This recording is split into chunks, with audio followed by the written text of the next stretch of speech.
আসসালামু আলাইকুম সবাইকে। সবাই কেমন আছেন? আমি ভালো আছি।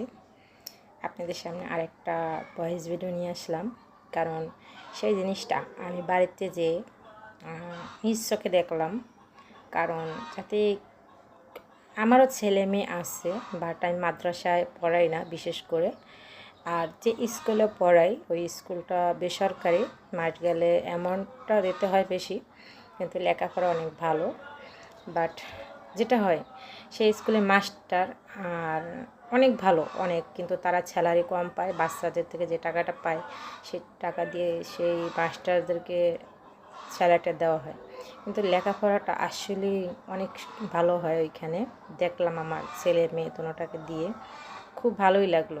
স্কুলের স্যারদের ব্যবহার আসলেই অনেক ভালো। গ্রাম হলে কী হয়েছে, পারিনি আপনাদের সাথে সেই স্কুলের ভিডিওটা করার জন্য, কারণ ওখানে ওই পারমিশনটা ছিল না। আর যেটা বলতে আসলাম, বাড়িতে গেছিলাম। আমার একটা ভাইয়ের ছেলে মাদ্রাসায় পড়ায়, তাদের আর্থিক সমস্যা অনেক মানে নিচু, তাই তাদের ছেলেকে তারা এতিম মাদ্রাসায় পড়ায়। সেই মাদ্রাসার একটা হুজুর, সে কি বলবো, বলার ভাষা নেই। সেই ছেলেটাকে এমনভাবে মারধর করছে, ছেলেটা বাধ্য হয়ে কাপড় চোপড় নিয়ে সে যাওয়া দিছিল তার নানা বাড়ি। তখন আমাদের একটা বাড়ির পাশে একটা আমার ভাইয়ের ছেলে, মানে চাচাতো ভাইয়ের ছেলে, সে বাচ্চাটাকে দেখে তার মোটর সাইকেলে করে বাড়িতে নিয়ে আসে। আসার পরে সেই বাচ্চাটা, তার বাবা আমাদের ঘরে কাজ করতেছিল, মিস্ত্রির কাজ। তখন সে তার ছেলেকে মারতে গেছিল, কিন্তু আমরা মারতে দিই নাই। যখন শুনলাম সেই মাদ্রাসার সেই হুজুরটা আমার মার একটা আত্মীয়, তখন আমি যখন প্রতিবাদ করতে গেছিলাম, আমার মা বলে, মা দেখ তুই শহরে থাকোস, তোর এগুলোর ভিতর জড়ানোর কোনো দরকার নাই, কিন্তু অন্যায় তো কেউ সইতে পারে না, তাই আমিও অন্যায় সইতে পারি নাই। তারপরে সেই হুজুরটা তারপর বাচ্চাটা কান্না করে দিছিল ভয়ে। তখন আমিও কি করলাম, বাচ্চাটাকে আমি বললাম ওর গায়ে হাত তুলবেন না, কারণ তখন ওর পাঞ্জাবিটা খুলে দেখলাম এত পরিমাণ মাইরের দাগ ছিল, বিশেষ করে আমার নিজের চোখের পানি পড়ছিল। কারণ একটা বাচ্চাকে একটা হুজুর ওই রকমভাবে নির্যাতন করাটা আসলে উচিত না, ঠিক আছে। আর সেই লোকটা পরিচয়টা আমি অন্য কোনো ভিডিওতে কোনো একদিন দিব, আর কোনো একদিন সেটা অবশ্যই আপনারা সামনাসামনি দেখবেন।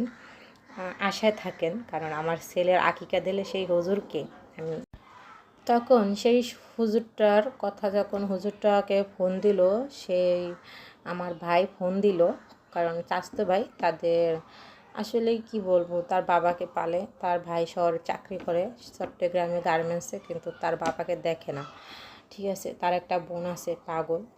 কিন্তু বিশেষ করে আমার এই ভিডিওটা যারা দেখবেন তারা অবশ্যই চেষ্টা করবেন, আমি যেন তাদের পাশে দাঁড়াতে পারি, কোনো একদিন হয়তো দাঁড়াবো ইনশাল্লাহ, সবার দোয়ায়। আর যেটা হলো, সেই হুজুরটা যখন কল দিল তখন লাউডস্পিকার বাড়াই দিছিল, তখন আমার মা চিল্লাইছিল, কারণ তার তো আত্মীয় লাগে, তার তো রক্তের টান, তাই না। কিন্তু তখন আমার মা বলছে, দেখ মা তুই এগুলোর ভিতরে জড়াইস না। তখন আমি বলছি, মা শোনো, আজকে আমার ছেলে যাতে এরকম মাদ্রাসায় ভর্তি হতো বা এরকম মারতো, ওই হুজুরের এতক্ষণ জেলে থাকতো। তখন আমি এটা বললাম আমার মাকে। তখন আশেপাশে সবাই তাকাইছিল আমার দিক, যখন আমি এই কথাটা বললাম। তখন ওই কথাটা হুজুরও শুনছে।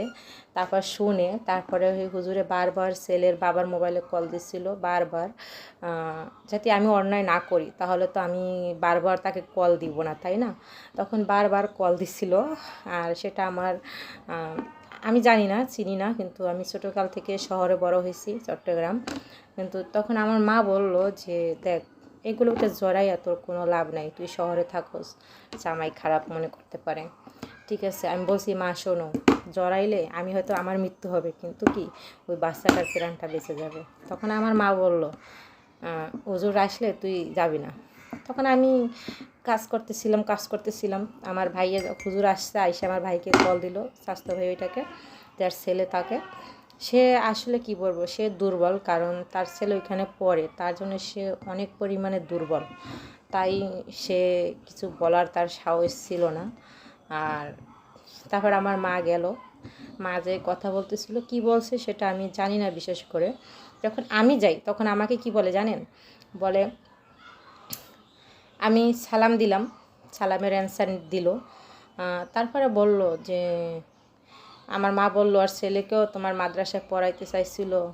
তখন বললেন আমি গার্জিয়ানের সাথে উচিত কথা বলি, পড়াইলে পড়াবে, না পড়াইলে নেই। তখন আমি বললাম আমার যাতে কোটি টাকাও খরচ হয়, তা এরকম অসভ্য একটা হুজুরের কাছে আমার ছেলেকে পড়াবো না। বিশেষ করে বাংলাদেশে অ্যাভেলেবেল হুজুররা আছে যে মায়ের মতো বাবার মতো ভালোবাসা দিয়ে ছাত্রছাত্রীকে পড়ায়, দেখি আমি শহরে চট্টগ্রাম অনেক আছে, কিন্তু এত পরিমাণ অত্যাচার করেন একটা বাচ্চাকে, প্রতিদিন মারে প্রতিদিন মারে প্রতিদিন মারে। এটা কি ওরা কি আর বাচ্চা যে এতটা অত্যাচার করবে একটা বাচ্চার উপরে?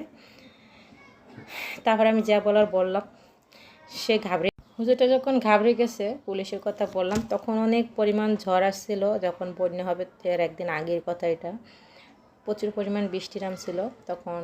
সেই কি বলবো, মামা বলতো আমার ঘৃণা লাগে, কারণ ওইরকম রুচিশীল একটা লোক যে একটা বাচ্চাকে যে ফ্যামিলি নিচ্ছ বা তাদের আর্থিক সমস্যা কম, তার বাচ্চাকে এরকম মারবে, সেটা আমি মানতে পারিনি। কিন্তু যেহেতু আমি শহর থেকে গেছি, তাই আমার মার কথা আমাকে শুনতে হবে, তাই আমি আর থানায় যাই নাই। কিন্তু আপনাদেরকে আমি দেখাবো, অবশ্যই দেখাবো, অবশ্যই আমার ছেলের আকিকা দেব এবং মেয়ের আকিকা দেব, শিগগিরই দেব। তখন আপনাদেরকে, আর আমার হাজব্যান্ড যখন বিদেশ যাবে তখন আমি তো বাবার বাড়িতেই থাকবো ইনশাল্লাহ, সবার দোয়ায়। আর আমার হাজব্যান্ড তখন যাবে বাড়িতে, তখন আমি প্ল্যান করছি যেটা মনে মনে, যেটা আমার হাজব্যান্ডকে এখন এই জিনিসটা বলি নেই, কিন্তু ওকে বললে ও অবশ্যই আমাকে সাপোর্ট করবে, আর আমাকে প্রচুর পরিমাণ সাপোর্ট করে। ওদের একটা চট্টগ্রাম স্থানীয় ছেলে, আসলে বিশ্বাস করা যায় না, অনেকটা অনেকটা ভালো আমার হাজব্যান্ড। এইটাই, আমার হাজব্যান্ডকে বললে ও অবশ্যই তাড়াতাড়ি এটা করবে, কিন্তু না, একটা মানুষের মনের ভিতরে চাপ দেওয়া উচিত না।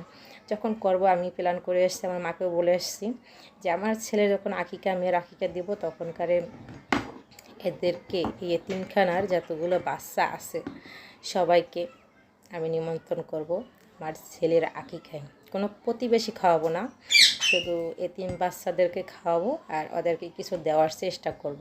তখন অবশ্যই সেই হুজুরকে আপনারা দেখতে পারবেন, কিন্তু তখন দেখবেন আসলে তার কী বলবো, দেখতে আমার মার আত্মীয় লাগে, কিন্তু আমি উচিত কথা সামনে বলি, তাই আমি ভালো না, কিন্তু আমার মার সামনে বলছি। তারপরে আমার মা খেতে দিয়েছে, তখন আমি বলছি আপনি আমার আত্মীয় হইলে কী হয়েছে, যে মানুষকেই মানুষ মনে করে না, সে এর কাছে বাচ্চা কাচ্চা কখনো শিক্ষা পায় না। আপনি পারতেন একটা বাচ্চাকে মায়ের মতো ভাবার মতো ভালোবাসা দিয়ে তাকে লেখাপড়া করার জন্য। কথায় কথায় এরকম মারধর করা উচিত না। আর বাচ্চাটার পিঠের দিক তাকাবেন যে আপনার চোখের পানি ঝরবে। তখন বাচ্চাটা অনেক কান্না করছিল, 2-3 দিন ছিল বাচ্চাটা। কিন্তু আমাদের গ্রামে তো বুঝেন, গ্রামে ওরকম ভিডিও করা যায় না, যাতে আমি যদি কোনো একটা দিন যাতে নিজের কী বলবো, যখন ইউটিউবার হতে পারি বা কোনো একটা সেলিব্রিটি হতে পারি, অবশ্যই পারবো, কিন্তু পারি নাই।